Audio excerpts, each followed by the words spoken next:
Deus te dá nova vida e a mim também. Nesse maná, para esse tempo agora, eu quero colocar para você verdades bíblicas que têm me alegrado muito, baseadas em Romanos capítulo 8. Eu vi muitas coisas novas nesse texto nos últimos dias e eu quero compartilhar com você algumas fortes verdades. A primeira verdade é aquela que está escrita aqui no capítulo 3, no capítulo 8, verso 3.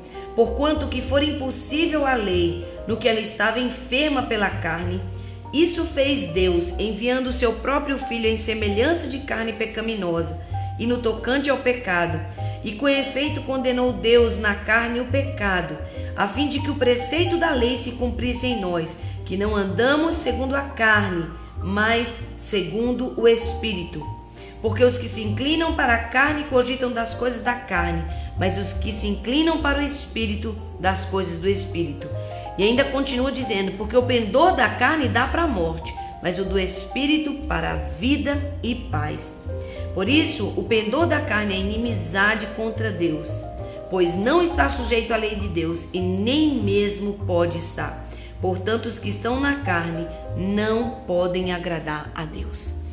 Sabe, queridos, é muito forte você compreender essa realidade de que não há condenação para nós mais, porque a lei do Espírito da vida em Cristo Jesus nos livrou da lei do pecado e da morte.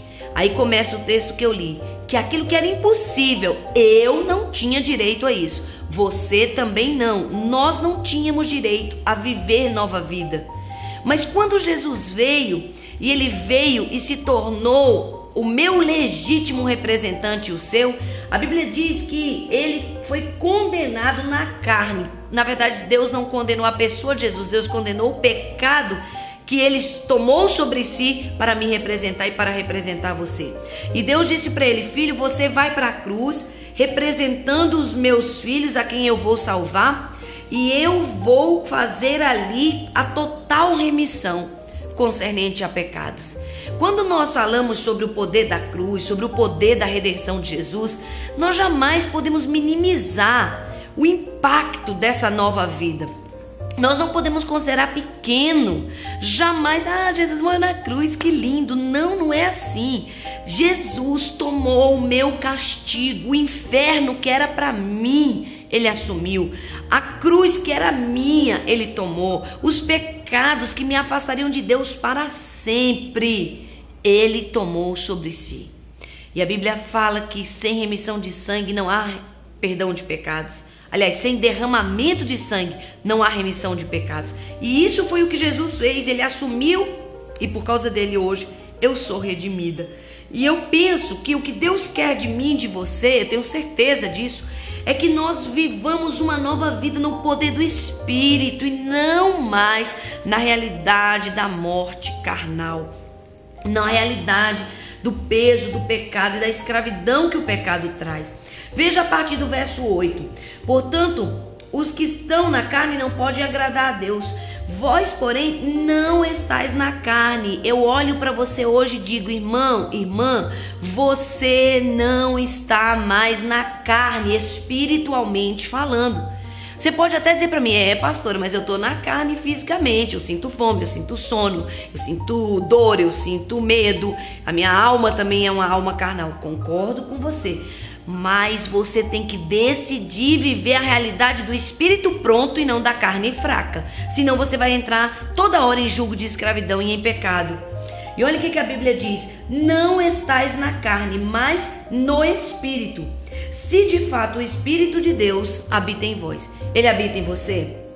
Você tem certeza da sua salvação? Tenho. Você tem certeza que você já foi redimido e lavado pelo sangue de Jesus e que o Espírito Santo hoje é o selo da tua herança? Se não tem, não fica fingindo não. Vai para o ponto zero de novo e aceita Jesus como teu Senhor e teu Salvador. E pede para o Espírito Santo te selar para a redenção. Porque quem nunca nasceu, jamais vai crescer. Agora, se você me diz, não, pastor, eu já nasci de novo, eu tenho plena convicção, eu peco, mas não tenho prazer no pecado, eu peco, mas eu me arrependo, eu sinto a tristeza do pecado, eu busco a santidade, eu quero uma vida nova, amém. Então é para você que eu estou dirigindo essa palavra, que a palavra do Senhor diz: se alguém não tem o Espírito de Cristo, esse tal não é dele. Se, porém, Cristo está em vós, através do Espírito Santo, o corpo, na verdade, está morto por causa do pecado, mas o Espírito é vida, ricalamanai, aleluia, por causa da justiça.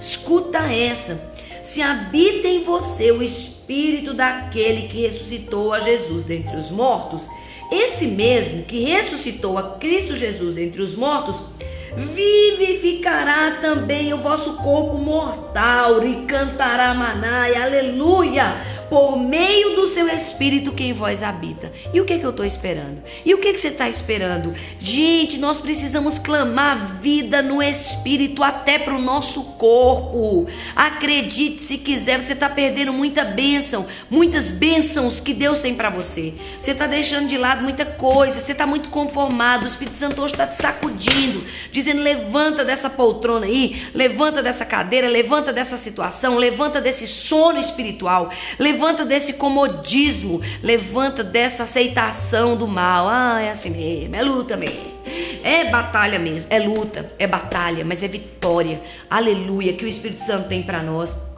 O que é que o poder do Espírito Santo de Deus na vida de uma pessoa não pode fazer? Não tem. Ele pode tudo. Ele ressuscitou Jesus dos mortos, ele vivificou um corpo amortecido, ele vivificou Jesus depois de uma entrega plena, e ele quer também que você e eu vivamos essa experiência. Se nos entregamos plenamente para uma morte para o pecado e agora estamos inertes, precisamos do Espírito de vida que nos erga para um viver diferente, que significa pensar diferente, sentir diferente, agir diferente, falar diferente, viver na plenitude da bênção de Deus.